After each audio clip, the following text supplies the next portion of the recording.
حضرت عثمان غنی کو اللہ نے بڑی شان عطا فرمائی، بڑا مرتبہ دیا، بڑے حسین و جمیل، بڑے خوبصورت آدمی تھے۔ دیکھو نا کیا شان ہے حضرت عثمان ذی النورین۔ یہ ذی النورین کا کیا معنی ہے؟ دو نور کون ہیں؟ حضور کی دو صاحبزادیاں۔ اعلیٰ حضرت فرماتے ہیں نور کی سرکار سے پایا دوشالہ نور کا، نور کی سرکار سے پایا دوشالہ نور کا، ہو مبارک تجھ کو ذی النورین جوڑا نور کا۔ دو نوروں والے حضرت عثمان غنی۔ ایک بیٹی کا نکاح کیا، وہ وصال کر گئی تو محبوب نے دوسری بیٹی کا بھی نکاح کر دی۔ یہ جو بیچارے پراپوگنڈے والے ہوتے ہیں نا، یہ پہلے دن سے صرف پراپوگنڈے میں ہی ہے، یہ نہ محب بن سکے نہ محبوب بن سکے۔ ان کا نہ کوئی اپنا ہوا نہ انہیں کسی نے اپنایا، یہ پراپوگنڈے والے ہی ہیں، ساری زندگی چیم گوئیاں، کانوں میں باتیں، اپنا اپنا مزاج ہے نا جی، جس کے حصے میں جو ڈیوٹی آئی۔ کچھ لوگ وہاں بھی منافقین چیم گوئیاں کرنے لگے، دوسری بیٹی بھی دے دی، دوسری بیٹی بھی دے دی، دوسری بیٹی بھی دے دی۔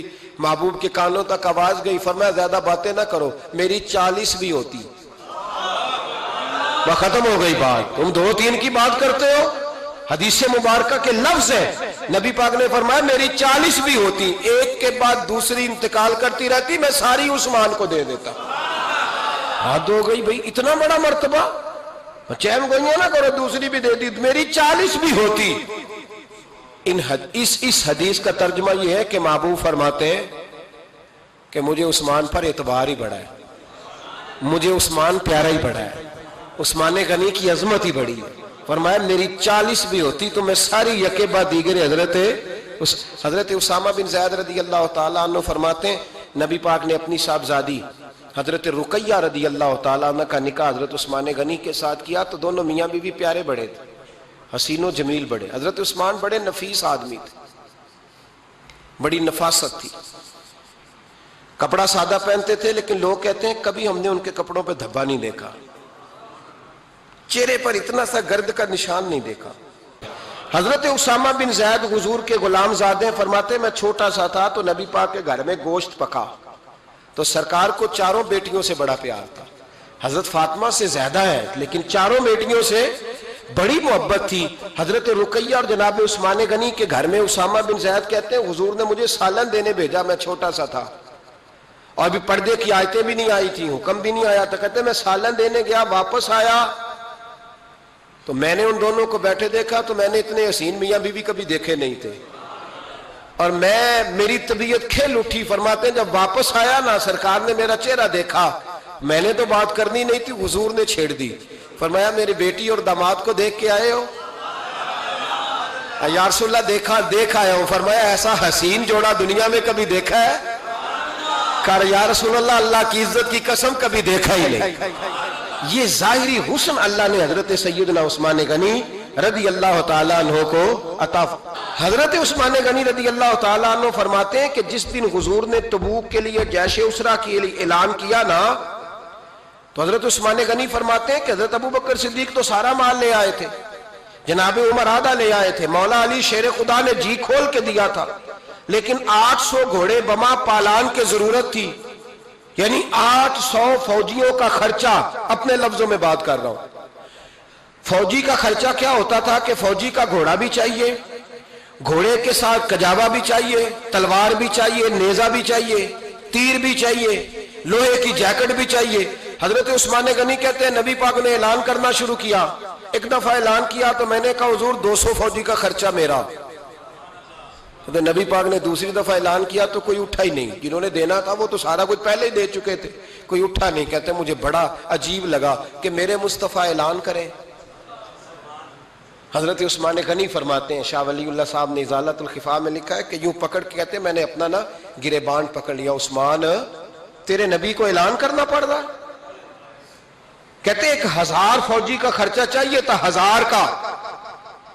عثمان کہتے تیسری دفعہ حضور نے اعلان کیا تو کہا یا رسول اللہ 200 اور ڈال لے۔ سنو سخی کس کو کہتے ہیں؟ حضرت عثمان غنی رضی اللہ تعالیٰ عنہ فرماتے ہیں میرے پاس کل خرچہ میرے پاس 800 فوجیوں کا تھا، میں سارا کچھ بھی گھر سے لے آؤں تو 1000 میں پھر بھی پورا نہیں کر سکتا تھا، لیکن جب نبی پاک نے چوتھی دفعہ کہا نا کہ اٹھو بھائی ابھی خرچہ چاہیے، عثمان کہتے مجھے لگتا تھا میرے گریبان پھٹ جائے گا، یار میرے محبوب کو اعلان کرنا پڑ رہا ہے۔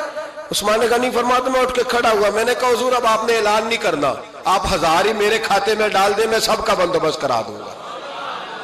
فرماتے میں نے 200 فوجی کا خرچہ پکڑ دکڑ کے پورا کیا۔ 200 کا خرچہ، غریب اصل میں اللہ سے تجارت نہیں کرتا اس لیے امیر نہیں ہوتا، غریب اللہ سے تجارت کرے نا، اللہ سے، اس کے رستے میں 200 دے کے 70 گنا کی امید رکھے، یہاں بھی وہاں بھی، پھر امیر ہو جائے۔ یہ تجارت نہیں کرتا، یہ کہتا ہے اللہ کے رستے میں امیر خرچ کریں گے، میری نہیں ڈیوٹی۔ حضرت عثمان غنی کہتے ہیں میرے پاس 800 کا بندوبست تھا، میں نے 1000 کا دیا۔ حضور تشریف لے گئے، فرماتے ہیں جہاد سے جب واپسی ہوئی نا، ایک ایسا سودا تھا جس میں سے مجھے نفع کی امید ہی نہیں تھی، پر اللہ نے مجھے 11 گنا نفع عطا فرمایا۔ مالا والے سخی نہیں ہوندے، سخیاں کل مال۔ دیکھیں نا جنت البقیع، وہ والا قبرستان جس میں کوئی دفن ہو جائے تو نبی پاک کی سفارش کا حقدار ہو گیا، وہ والا قبرستان جس کا نام ہی جنت ہے۔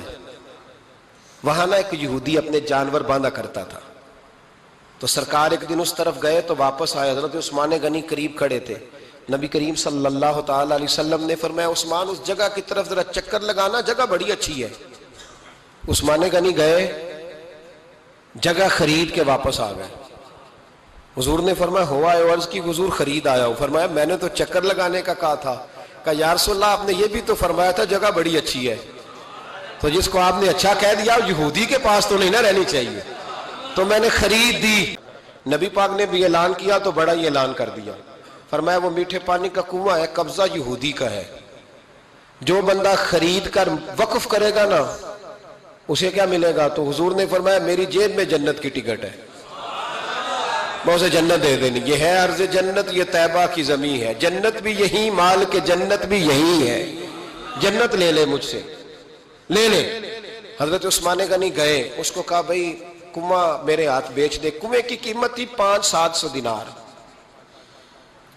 تو حضرت عثمان 500-600 دینار کل کنویں کی قیمت تھی۔ جناب عثمان غنی گئے، یہودی کو پتا تھا کہ یہ خریدنا چاہتے ہیں، فرمایا یار یہ کنواں بیچ دو۔ کہنے لگا نہیں بیچنا۔ فرمایا قیمت منہ مانگی، کہنے لگا قیمت میری مرضی کی۔ کہا تمہاری مرضی کی، اپنی اپنی اوقات ہوتی ہے نا قیمت لگانے کی، تمہاری مرضی کی۔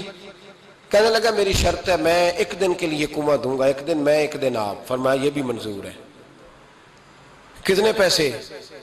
اس نے کہا میں 3000 دینار لوں گا، 500-600 کا ہے۔ حضرت عثمان غنی فرمانے لگے تو نے اپنی اوقات کے مطابق 3000 مانگا ہے، میں 40,000 لے کے آیا تھا، اپنی اوقات کے مطابق مانگا، 40,000 دینار میری جیب میں۔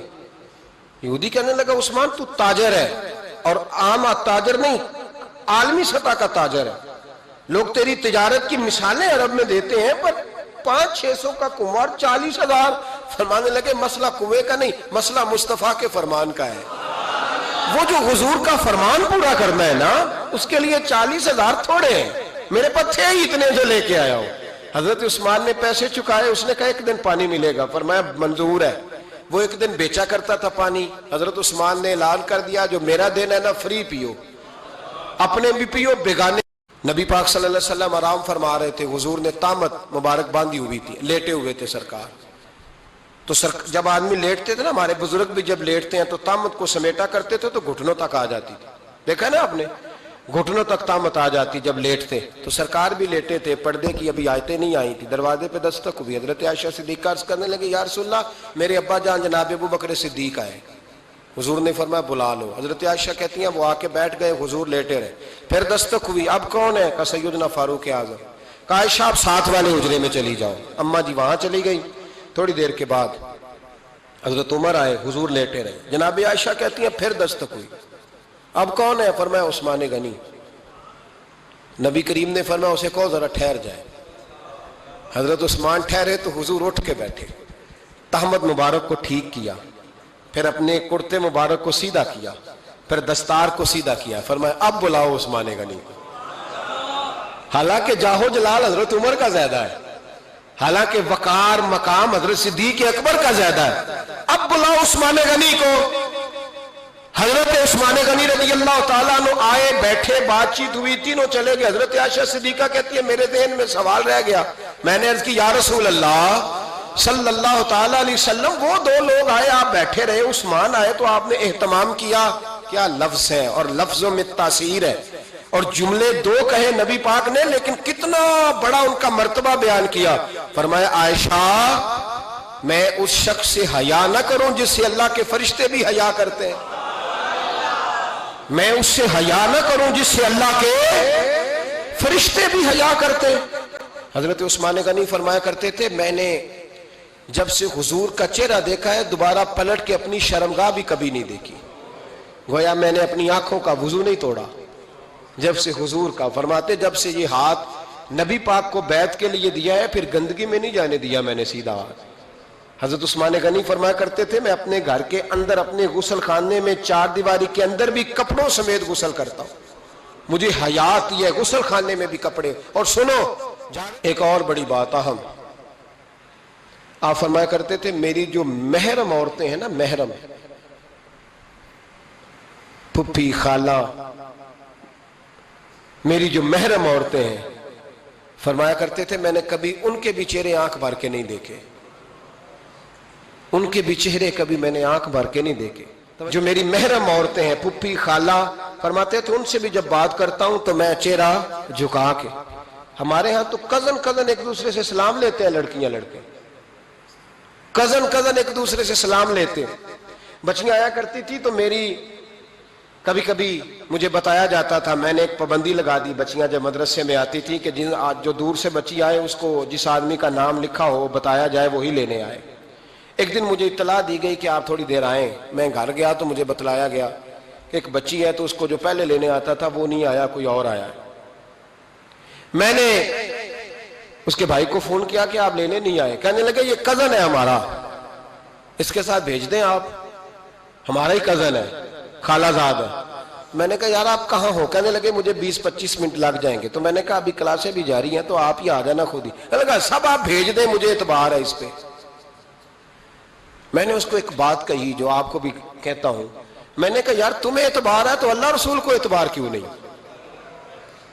انہوں نے کیوں غیر محرم بنایا ہے؟ عجیب تماشا ہے، مجھے پھپھی ذات پہ، خالہ ذات پہ، ماموں ذات پر اعتبار ہے، نبی پاک کو کیوں نہیں؟ آپ کو زیادہ پیار ہے لوگوں سے یا نبی پاک کو امت سے زیادہ پیار ہے؟ کیا مطلب تماشا ہے، کیا مزاج بنا لیا میں نے اور آپ؟ نبی پاک نے ایک شخص پر اعتبار نہیں کیا، فرمایا اس سے پردہ کرو، آپ نے اور میں نے کیسے کر لیا؟ نبی پاک نے خالہ ذات، پھپھی ذات، دیور پر، جیٹ پر، سالے پر، بہنوئی پر اعتبار نہیں کیا، پابندی لگا دی۔ تو نے کیسے کیا؟ تیرے دل میں زیادہ درد ہے، تو زیادہ دین کو سمجھنے لگا ہے، انسانیت زیادہ اچھل آئی ہے تیرے اندر۔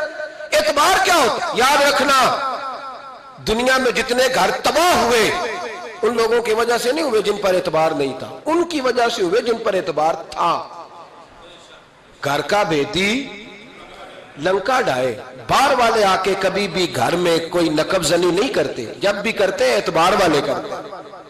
میرے رسول پاک علیہ الصلوۃ والسلام کی وہ ازواج جن پر اللہ کو اتنا اعتبار ہے کہ رب کہتا ہے میرے محبوب کی بیویوں تمہاری جیسی دنیا میں دوسری ہے ہی کوئی نہیں، اللہ کو اتنا اعتبار ہے۔ لیکن ایک نابینا صحابی آئے تو حضور کی دو ازواج بیٹھی تھی تو نبی پاک نے فرمایا پردہ کرو۔ یا رسول اللہ وہ تو نابینا ہے۔ فرمایا تمہیں تو نظر آ رہا ہے نا، تمہاری آنکھیں تو کھلی ہوئی ہیں۔ حضور کو اعتبار نہیں تھا، بس کر دیں۔ سب سے بڑا ظالم وہ ہے جو کہتا ہے مجھے بیٹی پہ اعتبار ہے، وہ ظالم ہے، وہ اپنی بیٹی کے ساتھ ظلم کر رہا ہے۔ جو کہتا ہے مجھے اعتبار ہے، کالج جا رہی ہے، یونیورسٹی جا رہی ہے، اکیلے آ جا رہی ہے، مجھے اعتبار ہے، یہ ظلم کر رہا ہے بچی کے ساتھ۔ وہ تو بچی ہے، اس کا تو ذہن کمزور ہے، ہو سکتا ہے صاف دل ہو لیکن سامنے جو شیطان چوکوں میں گلیوں میں دائیں بائیں گھوم رہے ہیں وہ تو صاف دل نہیں ہے نا، وہ تو معصوم طبع نہیں ہے نا۔ تو بعض اوقات بڑے اچھے نفیس بچے بھی شیطانوں کا شکار ہو جاتے ہیں۔ خدا کا خوف کریں۔